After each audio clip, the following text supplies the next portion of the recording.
Le temps a suffisamment évolué. Nous allons prendre la lecture de la parole.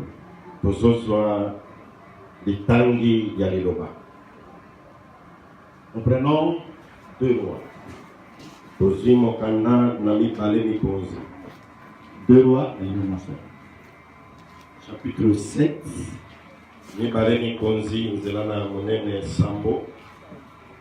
Nous allons prendre quelques versets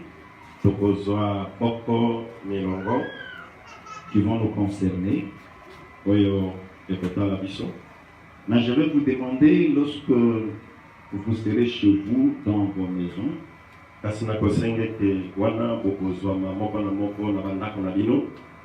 vous pouvez lire même tous les chapitres.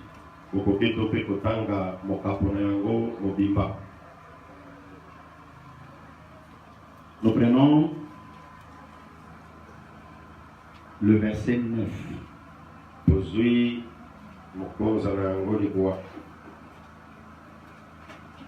La Bible dit ceci. Puis ils se dirent l'un à l'autre, nous n'agissons pas bien. Cette journée est une journée de bonne nouvelle. Si nous gardons le silence et si nous entendons jusqu'à la lumière du matin, le châtiment nous atteindra.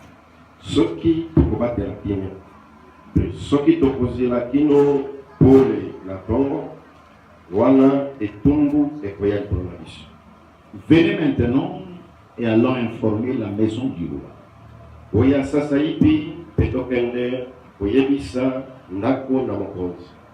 Amen. Amen. Je vais ajouter quelques références. Mettez-vous pendant que moi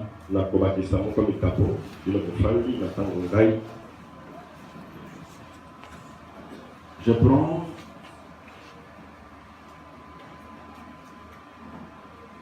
Éphésiens chapitre 6.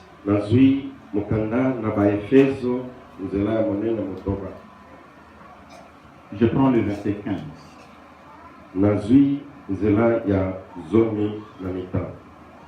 Ici, l'apôtre Paul nous parle de l'armure d'un chrétien.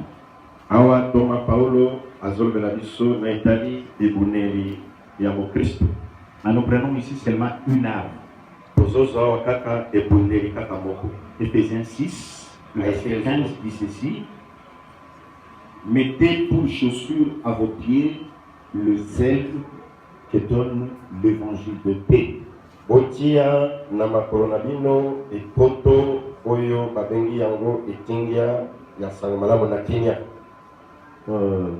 J'ajoute encore Amos au chapitre 8.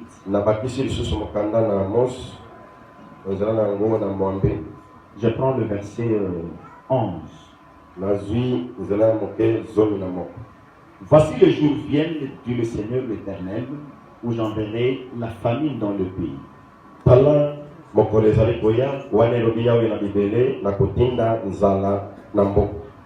Non pas la disette du pain et la soif de l'eau, mais la faim et la soif d'entendre les paroles de l'Éternel.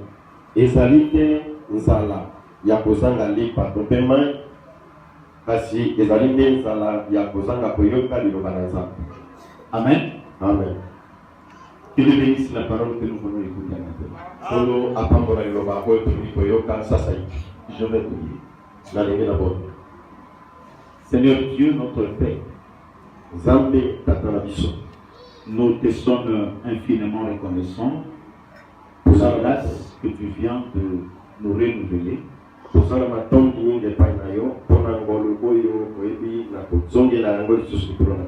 Nous voulons t'écouter. Voilà pourquoi nous te demandons de parler. Que le Saint-Esprit prenne en action Et que tout ce qui sera dit ici soit l'objet de ton inspiration.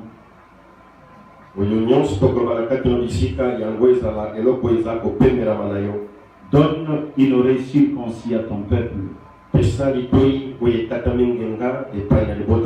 afin qu'il comprenne ta pensée. Que l'ennemi Satan soit jeté dehors au nom de Jésus.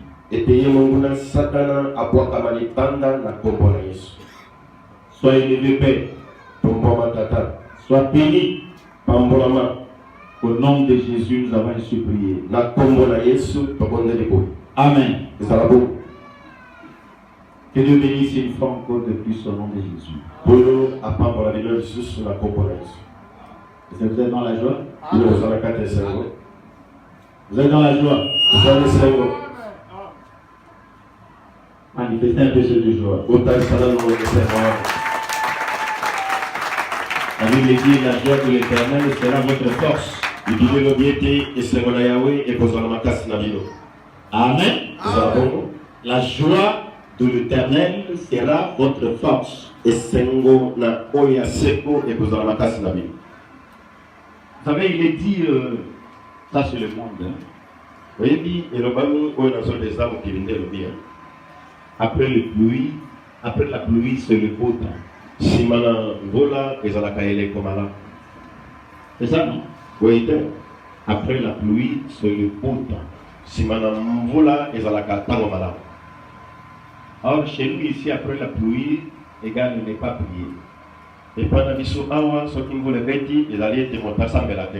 Il y a des gens, lorsqu'il commence à pleuvoir, ils disent, bon, pluie, c'est ton temps, continue à faire ton travail, moi je me repose.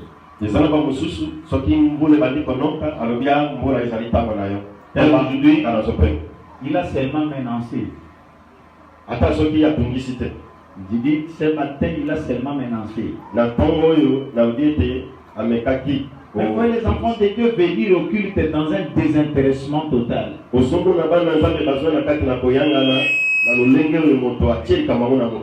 milieux dans la liturgie, quand ça siffle comme ça siffle aux autres, ça veut dire quoi? Les autres sifflent, tout le monde dit que si il faut la régler. Mais comment ça? Je voudrais dire que chacun de nous, parce que nous sommes en train de parler touchant les soucis de l'œuvre. Chacun de nous doit se revêtir de ses soucis. Mettre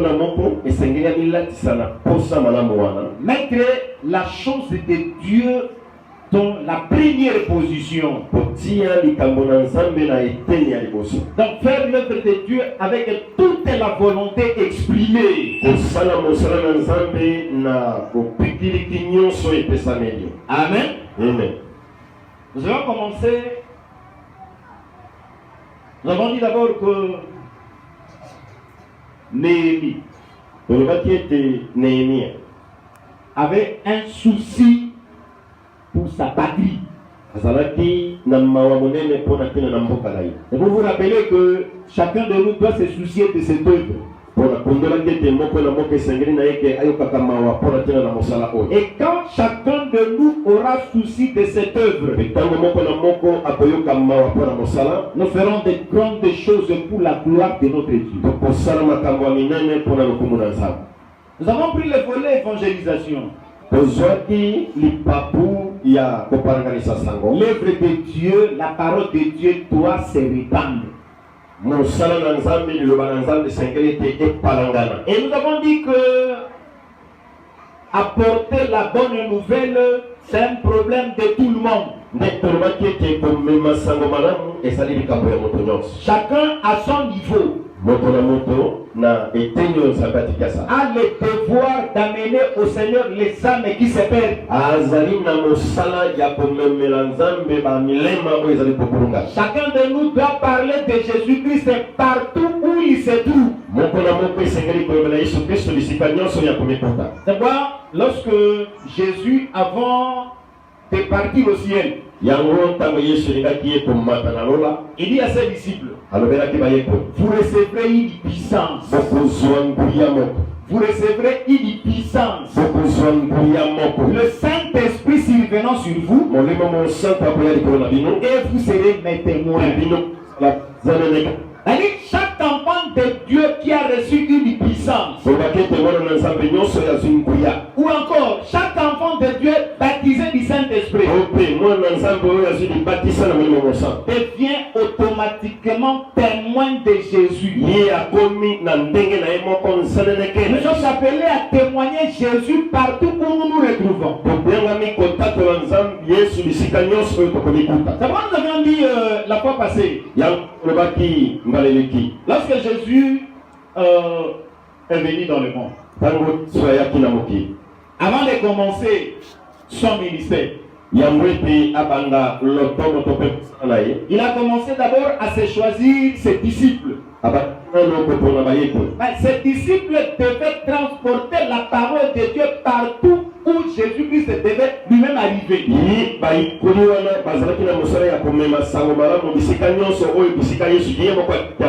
Nous avons dit ici, Jean a parlé à André. André était d'abord disciple de Jean-Baptiste. Quand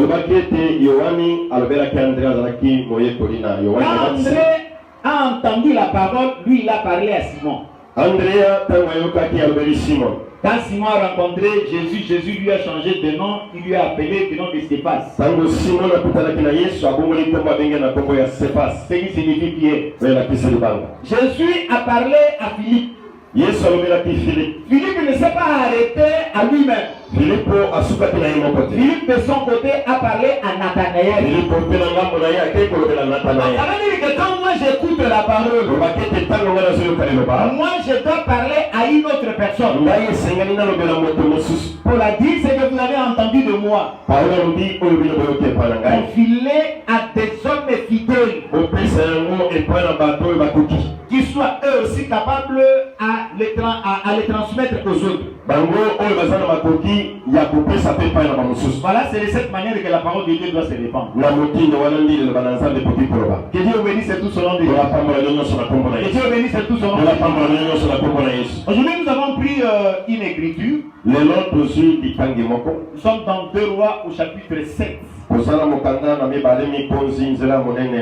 La Bible dit le roi de Syrie,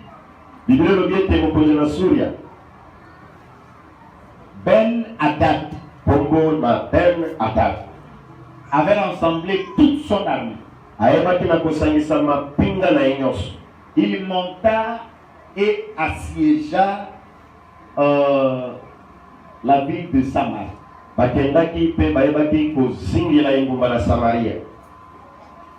Alors quand il a assiégé la ville, parce que Samarie était la capitale d'Israël.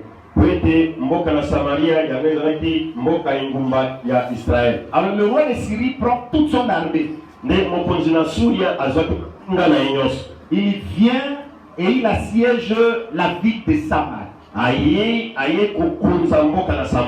Quand il a assiégé la ville de Samarie, c'est-à-dire toute la ville de Samarie était entourée.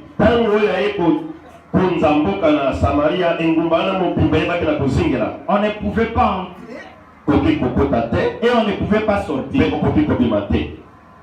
Cela fait que toute la Samarie était tombée dans une famille terrible.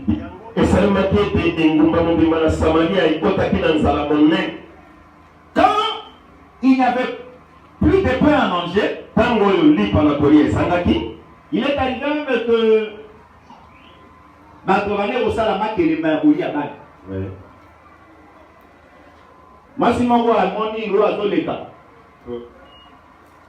il crie au roi.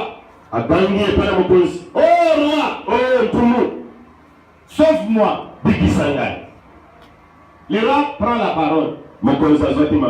Il dit, si l'Éternel n'a rien fait, qu'est-ce que moi je peux faire? Mais pour dire que l'homme ne peut pas sauver l'homme. Le salut, c'est Dieu. Parce que la Bible dit, il y a le salut. Vous j'ai envoyé mon cœur, pardon. Hein? Vous voyez, moi, il y a baffle, il y a retour. Il n'y a aucun mis. Parce que lorsque ça fait des retours, ça ne donne pas Dieu. Amen. Amen. Je disais, l'homme, ne peut pas sauver son semblable. Même s'il y a un pasteur qui se tient ici debout, il vous prêche la foi de Dieu. Ce n'est pas lui qui donne le salut. C'est lui qui donne le salut. C'est Jésus de Nazareth.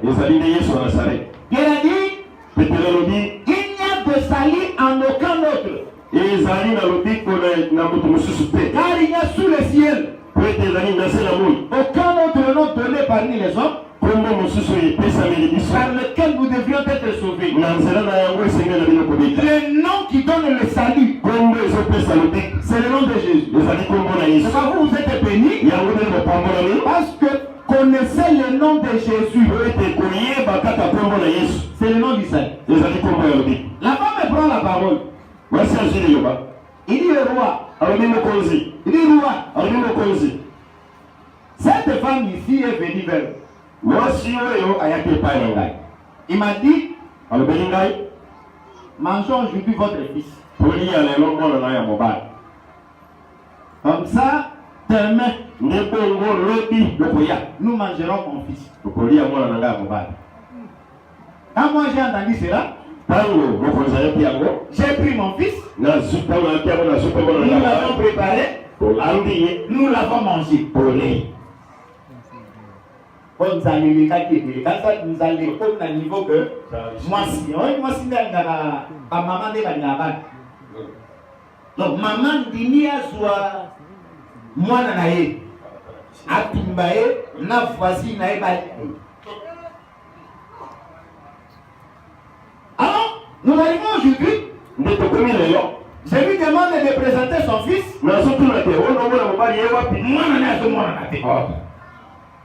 Roi dit ne roi pas celui là-bas. Parce que telle chose de beaucoup. Donc, vous allez comme un niveau que, et là, comme vous avez exaté, vous proposez au maman, moi, on a eu quand le roi déchirait le vêtement, et bien, Élisée, il faut la carte à Moutonaï.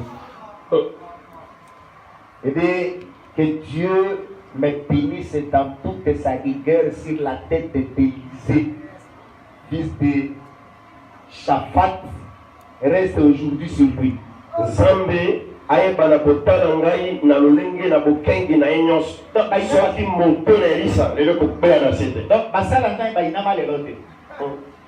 quand le roi, il y a toute la famille en Israël,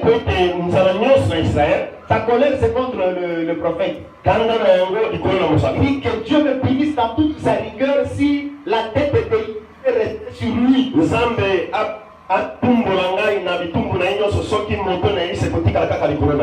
Il envoie ses envoyés auprès d'Élisée. Élisée est avec les anciens dans sa maison. Quand les gens arrivent, Élisée prend la parole. Il dit une chose. Il dit je suis dans 2 Rois chapitre 6, le verset 32.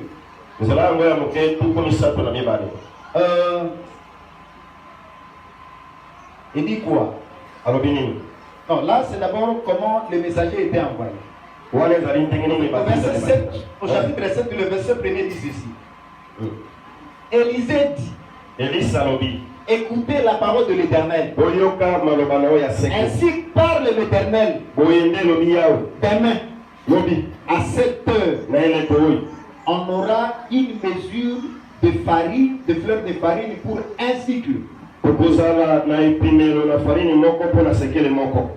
mesures d'orge pour un cycle.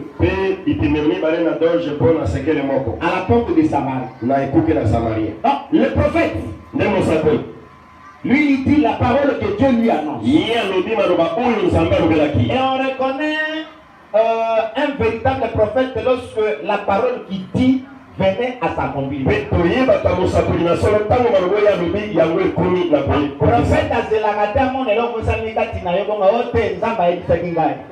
Le prophète annonce la chose avant qu'elle n'arrive. Donc, dans une salamone na Samarie,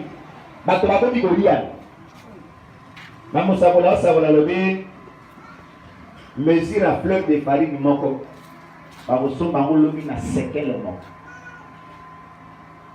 Mesure à orge mi balé. Na sekel moko na porte ya Samarie. L'officier du roi, qui était là, il prend la parole et dit attends Zambé à Kofungola Manini Sanaloula. Est-ce que c'est pourquoi quand on est incrédule à la parole de Dieu, les conséquences sont négatives. Quand Dieu annonce une parole, pas enfant de Dieu, tout ce que tu as à dire, amen. Qu'il en soit ainsi. Vous comprenez très bien. Quand la parole de Dieu est annoncée, le peuple dit amen. Mais le peuple n'est pas appelé pour douter à la parole. Réglez-moi ça. Il y a des gens qui rêvent ici. Amen. Je vois deux personnes. Parce que Dieu agit selon son bon vouloir. L'ange Gabriel vient auprès de Zacharie. Peut-être un sacrificateur. Il lui dit je reviendrai. L'an prochain.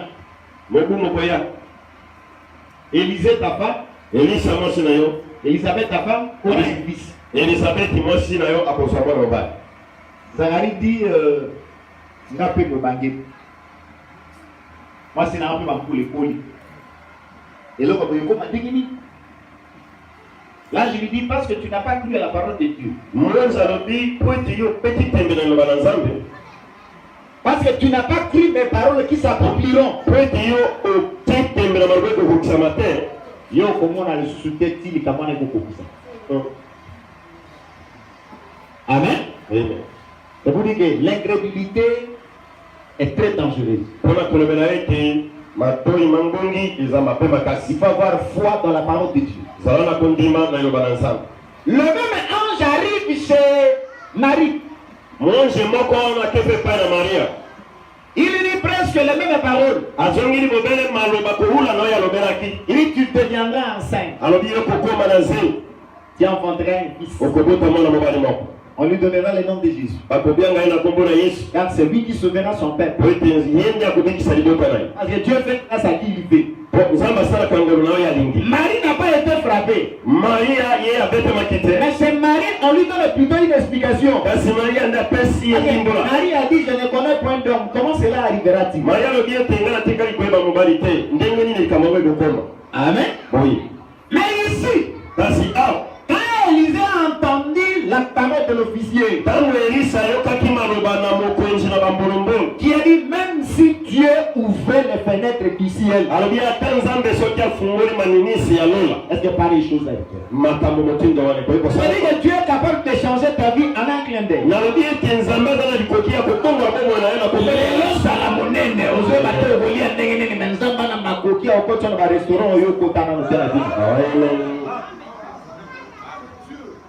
Amen. Amen. Donc, nous prêchons un Dieu qui est capable de tout. Il est capable de changer la situation d'une personne en un petit bout de temps. D'abord, je vous conseille de ne jamais limiter Dieu. Et j'ai toujours dit quand vous visez quelque chose, il faut toujours avoir une vision de grandeur. Voyez toujours grand. Amen.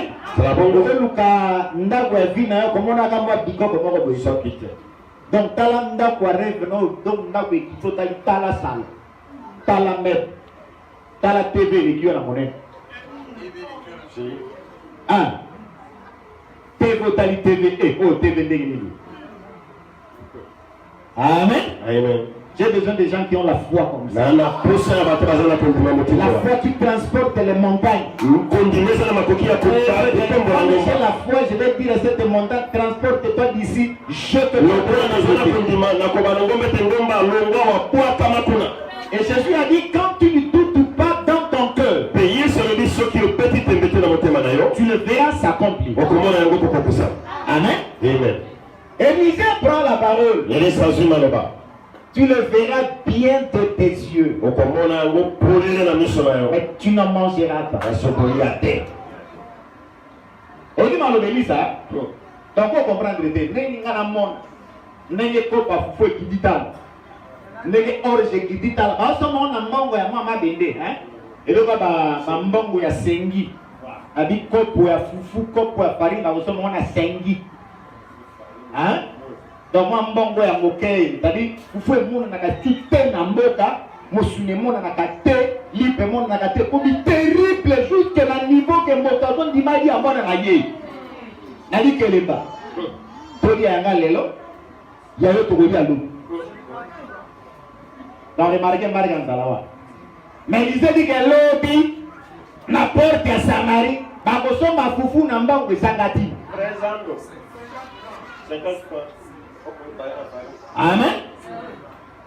Quand l'officier a douté, le prophète prend la parole, dit, bien de tes yeux, mais tu n'en bénéficieras.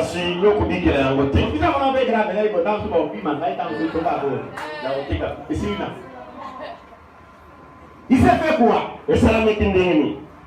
Il y avait à la porte de Samarie.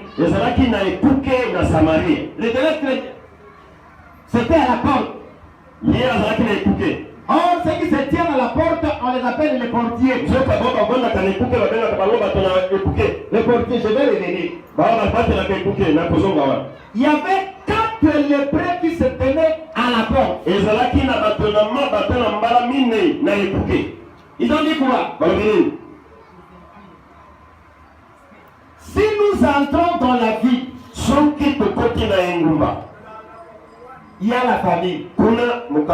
Nous allons mourir. Ça veut dire que la famille apporte la mort. Alors ici, notre Seigneur lit à mon filet dit quoi? L'heure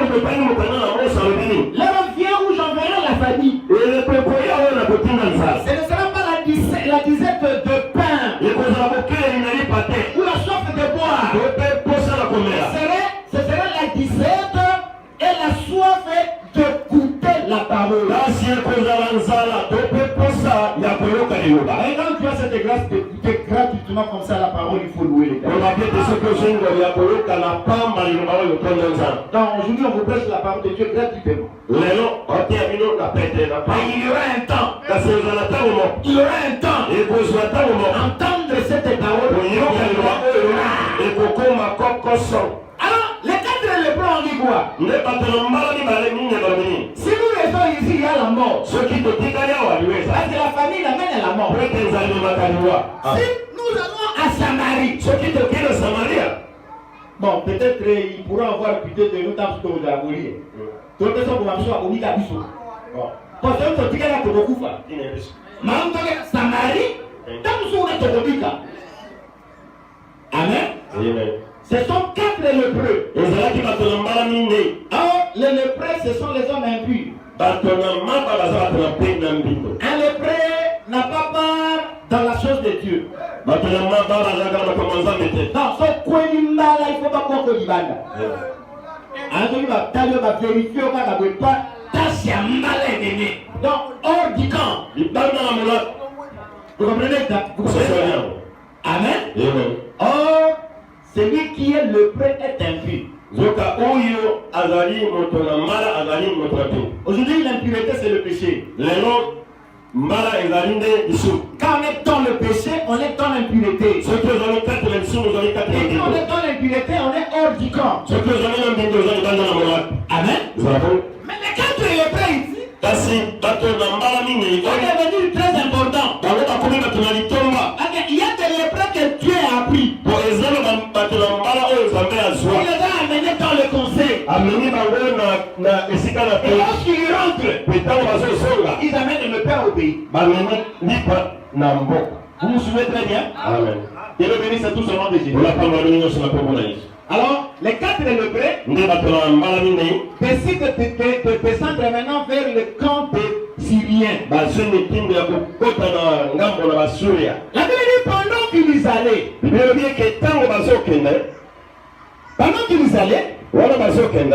c'était au crépuscule.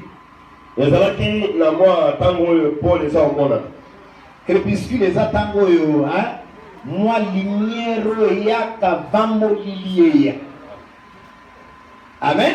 Donc, pourquoi wana, donc, Moïse, Longwa, moi, Paul, mon côté Galaga, avant Molili.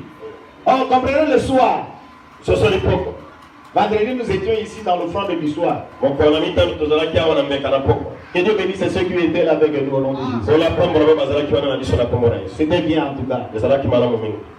Le front de l'histoire. L'histoire, c'est un bon moment. Pourquoi ils Je vous dis que lorsqu'Adam a péché, Christ, Dieu est venu le visiter le soir. Yes, Donc ils ont péché, ils sont restés nus pendant toute la journée. Mais même le soir, Dieu vient les visiter pour couvrir leur nuit. Jésus a marché sur les eaux vers le soir. Et quand nous lisons Zacharie, il a dit que vers le soir, la lumière apparaîtra. Non, le soir c'est un bon moment. Le soir c'est le moment de la visitation. Alors au crépuscule, il est parti au crépuscule pour se rendre au camp des Syriens. Lorsqu'ils furent arrivés à l'entrée du camp des Syriens, voici, il n'y avait personne. Non, on a décidé de compter sur la carte Syrien. Par contre, la carte Syrien, 4 lépreux. Au compte. C'est quoi? La Bible dit, le Seigneur avait fait entendre dans le camp des Syriens un bruit de chars et un bruit de chevaux. Le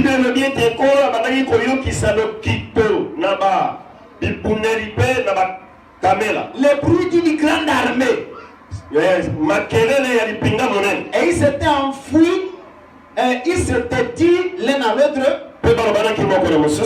Donc, le roi d'Israël a pris à son solde les Égyptiens, il a pris d'autres armées. Il vient avec des chars, avec une grande armée pour nous combattre. Ça qui m'a piqué, c'était quoi? Les lépreux marchent. Lorsque les lépreux marchent, le bruit des pieds des lépreux du côté des Syriens, c'était des bruits de chars. C'était des bruits d'une grande armée. Amen. Donc, quand le messager de la bonne nouvelle marche du côté du camp de l'ennemi, c'est quand l'homme de Dieu avance, l'enfant de Dieu avance, du côté de l'ennemi, c'est la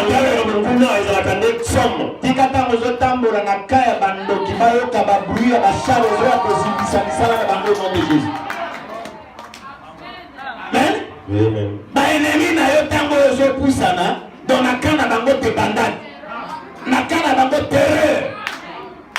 Que Dieu bénisse tout son nom de Jésus. Que Dieu bénisse tout son nom de Jésus. Réveille-moi la sœur là qui dort. C'est pas le temps de dormir.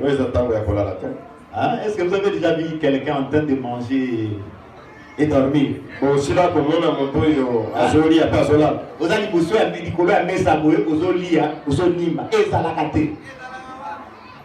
Amen. Amen. Je vous souhaite tous bon appétit.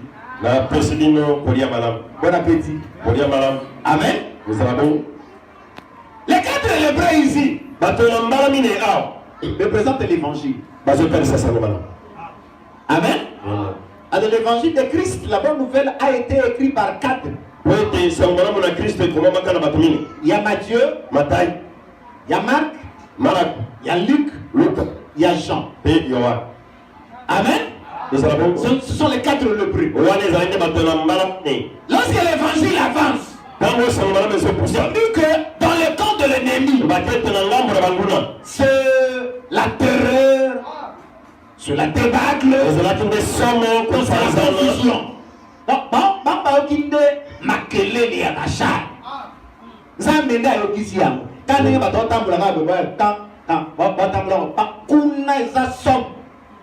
et puis, tango bayoki yango baresone te kaka place ekutaki yo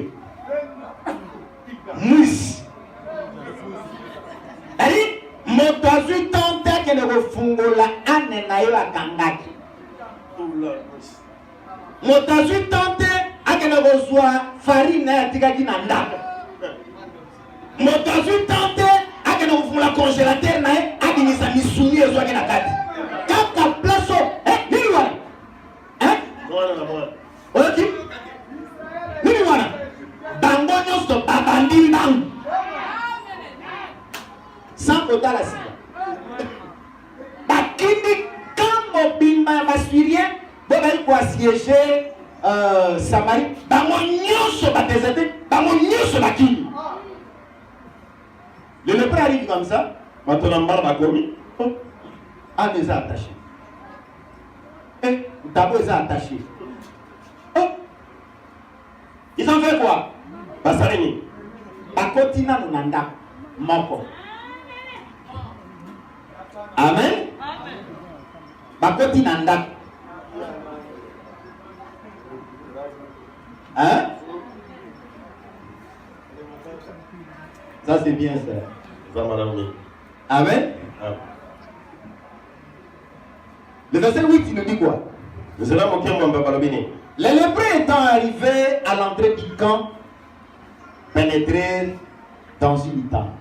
Bato nambala bakotaki na ngambo na banguna bakotaki na hema moko. Manger et puis baliaki pe bamelaki. Suivez très bien.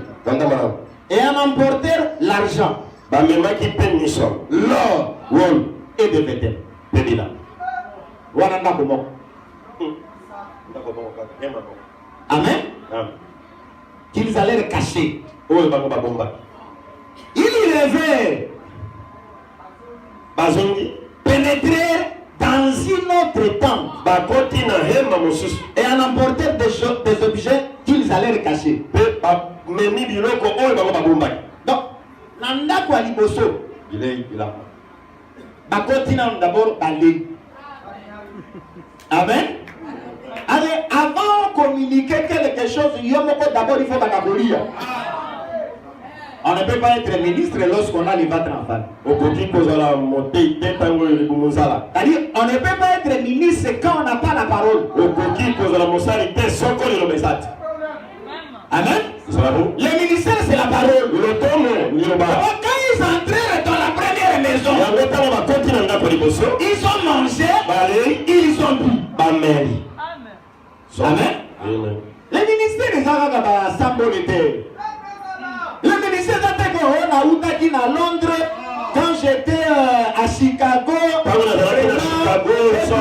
beaucoup de frères, ils m'ont accueilli avec joie. Non, le ministère d'abord c'est la parole. Amen. Dieu le bénisse tout son nom de Jésus. La Bible dit que la parole de Dieu habite en vous abondamment. Et la parole de Dieu habite en vous dans toutes sa richesse. La parole de Dieu comme un trésor. En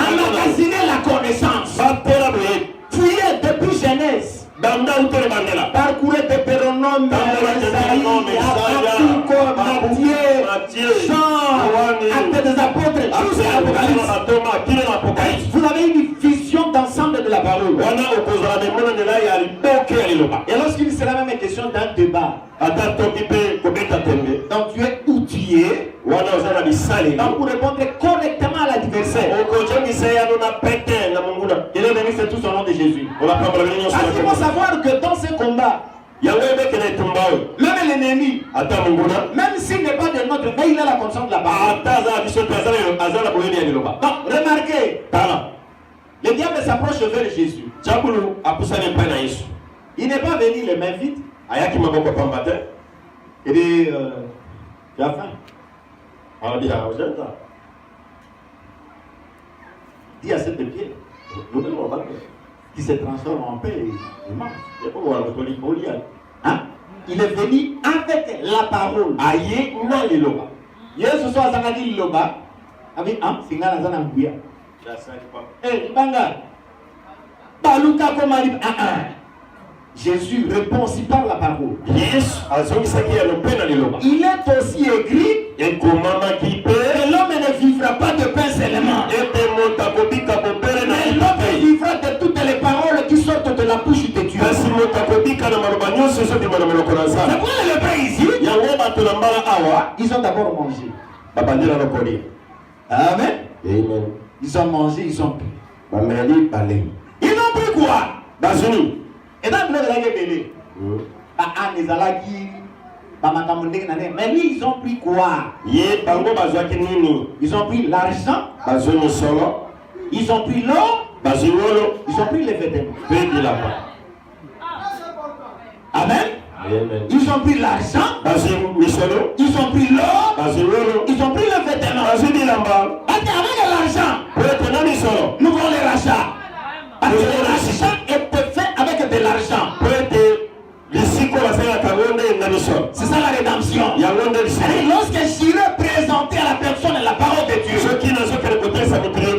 lui dirai que tu as été racheté à un grand prix.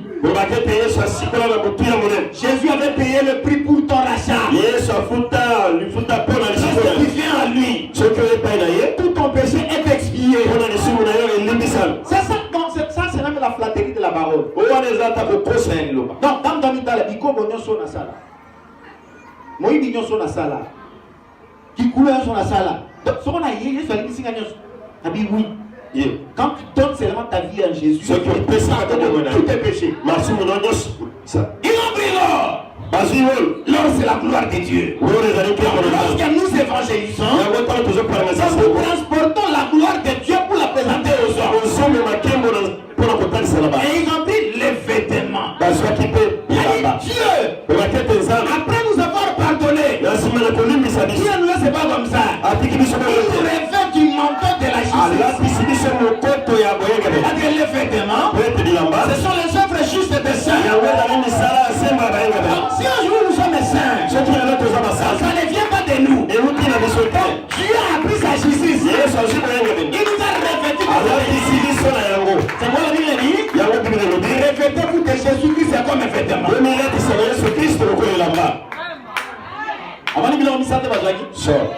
Donc, la première des choses, d'abord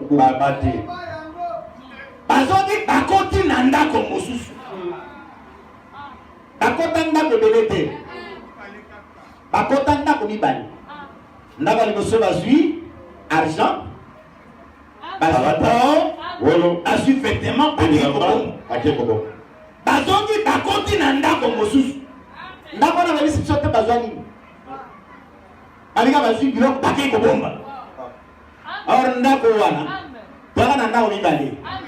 nous avons l'ombre, nous avons la réalité. Vous comprenez très bien?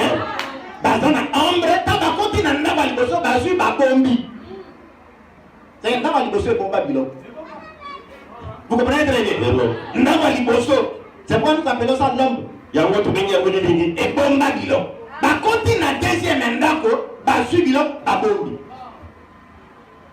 Attendez.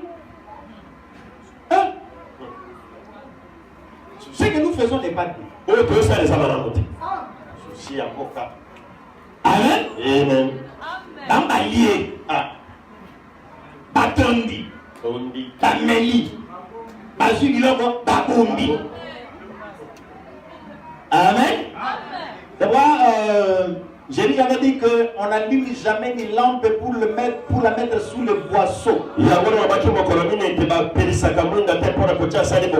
On allume une lampe, on la met sur le chandelier, afin que sa lumière éclaire tout le monde.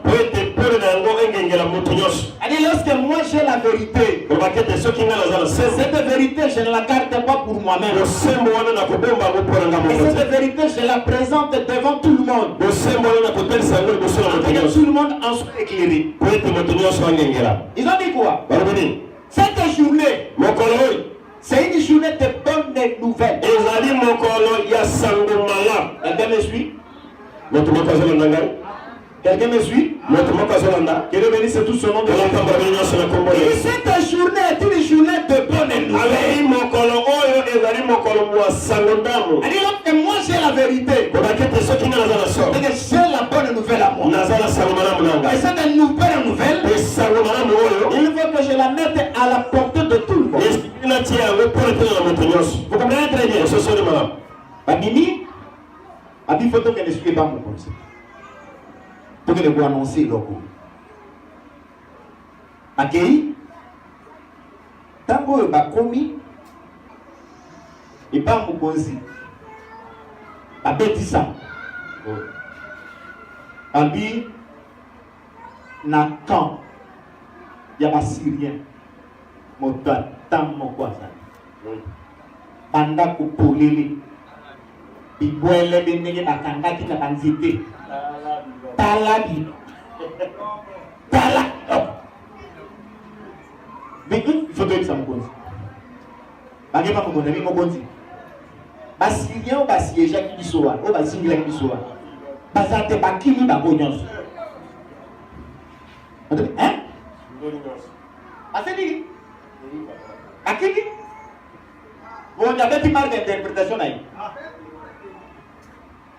Tala, il y a un exemple à mes amis. Tala, basirien wana, babimi, babatami.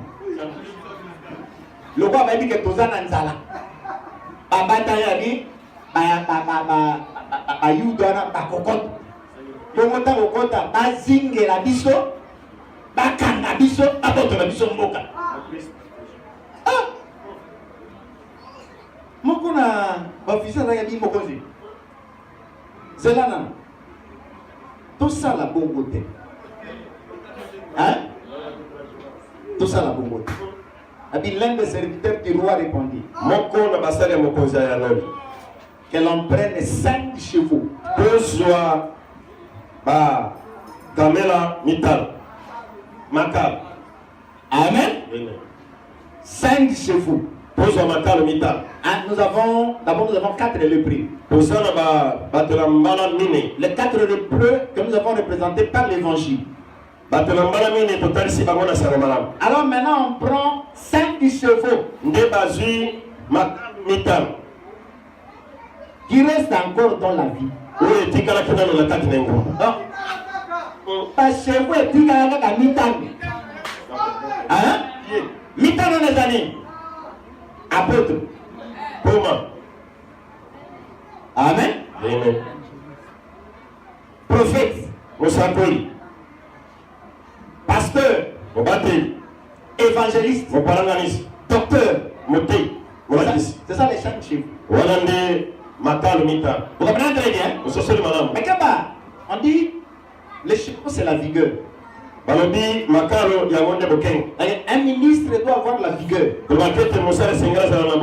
malgré sa vigueur, le cheval est impuissant pour sauver. Un ministre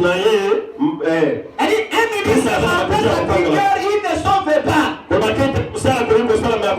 Le salut et la délivrance appartiennent à l'Éternel. Le cheval c'est seulement pour transporter. Vous comprenez très bien? Donc le cheval c'est seulement pour transporter. Quand un ministre commence à parler de lui-même, ça devient dangereux. Au côté de l'église, mon coup de passer et mon adonitaboula. Ah, wangaïde. Soginga te evre ni gezalate. Aso na te ya tenani. Eh, nkuye fandiao. Bima.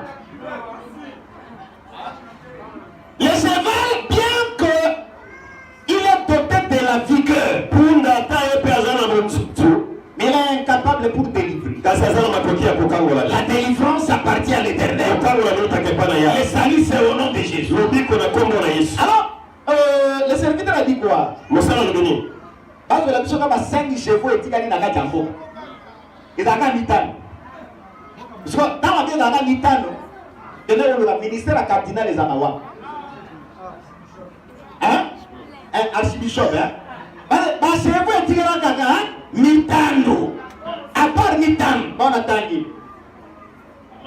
Apôtre, prophète, évangéliste, pasteur, docteur. Dans le dit mon homme, il peut se ministère de ministre général. Tu es dit marque à cheval ou cheval ou tu es dit à côté. So il m'a dit souci abbé, marque à cheval là tu es dit à côté. La Bible te dit à côté. Ok hein? Ok marque à cheval ou la Bible te dit à côté. Donc tu dis qu'à la 5 chevaux oh tikala na mboka. Amen. 5 chevaux tikala na mboka. Dans mon pasteur dans mon cheval. Au mon évangéliste, moko à cheval. Au mon docteur, moko à cheval. Au mon prophète, moko à cheval. Vous comprenez très bien. Et il dit encore quoi? Hein? Ils sont comme toute la multitude d'Israël qui est restée. Ils allaient le pôle et tout le monde. C'est-à-dire 5 hommes d'Israël doivent représenter tout Israël mobile. Hein? Ils sont comme toute la multitude d'Israël qui dépérit. Et envoyons voir ce qui se passe. On prit des chars avec les chevaux. Et le roi les envoie. Et le roi envoyait des messagers sur les traces de l'armée des Syriens en disant allez et voyez.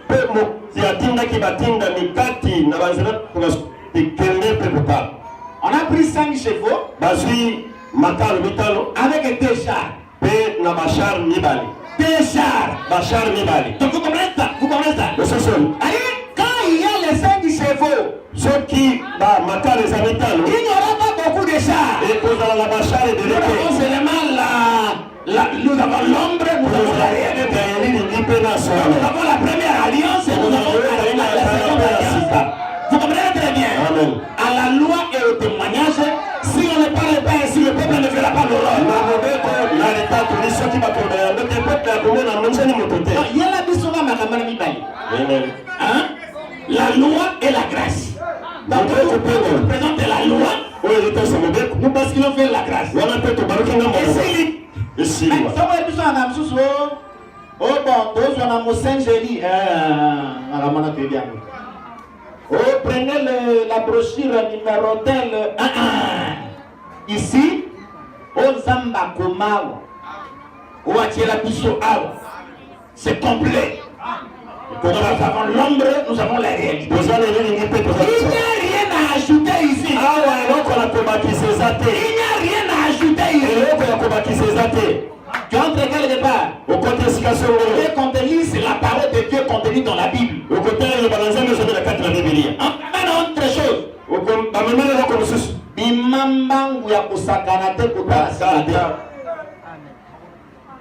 5 chevaux avec des chars. Vous comprenez très bien? Ils sont allés.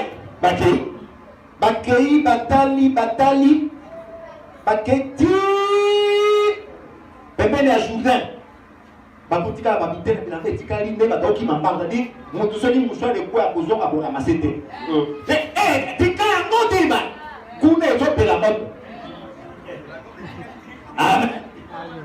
Que l'ennemi prenne fuite devant toi au nom de Jésus. Que tes ennemis se dispersent au nom de Jésus. Ando qui a vu na yoba silanguya au nom de Jésus. La toba lukana mapena yoba limwa na kombo na Yesu. Amen. Hein, il y a des gens qui ne songent qu'à ton mal. Quand vous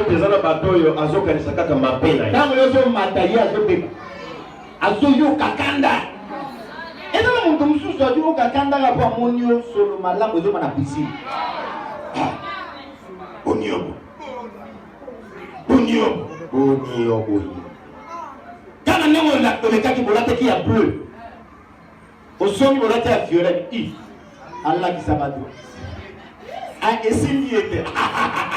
Parce que, oh, on a dans la ville, on a rendez-vous à la ville. Ici, quand on est sur le coquin, on a été.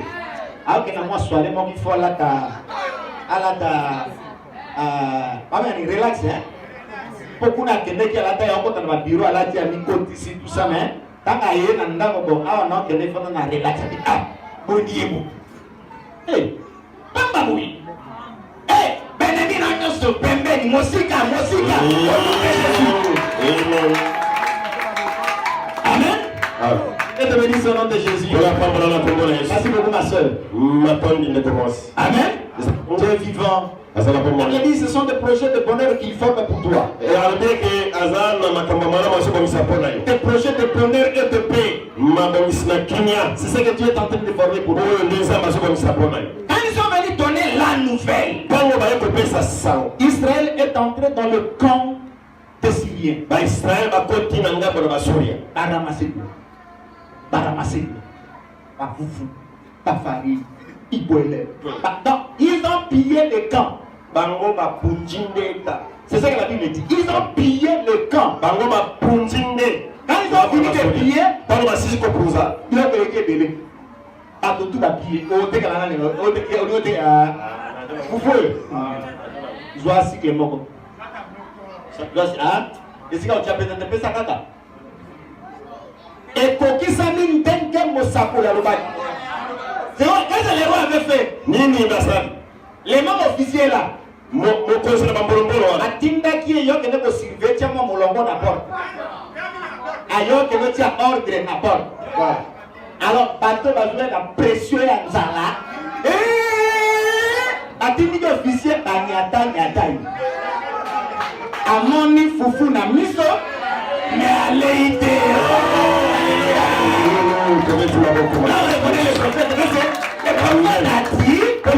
la parole s'est accomplie. Quand un prophète est prophétisé sur toi, et la prophétie n'arrive jamais à s'accomplir, tiens-le comme un faux prophète. Tiens-le comme un menteur. Un véritable prophète, lorsqu'il dit la chose s'accomplit. Amen. Que le bénisse tout ce nom de Jésus. Alors le problème c'est quoi? Toi tu as le blé. Le blé c'est la parole. Le blé c'est la parole. Donc tu parles de Dieu. La parole de Dieu se vend gratuitement. C'est un jour de bonne nouvelle. Que tout le monde aille. Que tout le monde aille. Jésus a dit allez. Faites disciples de toutes les nations. Faites disciples de toutes les nations. Et quand on prêche la parole, on ne choisit pas. Les pauvres, les riches, les hommes libres, les opprimés, le grand, le petit. Donc tout le monde doit écouter la parole. Et pour écouter la parole, il a besoin de toi. Que Dieu bénisse tout son nom de Jésus. On s'arrête aujourd'hui ici. Que Dieu bénisse tout son nom de Jésus. Que Dieu bénisse tout son nom de Jésus. Mettez tout le monde, nous allons prier le Seigneur.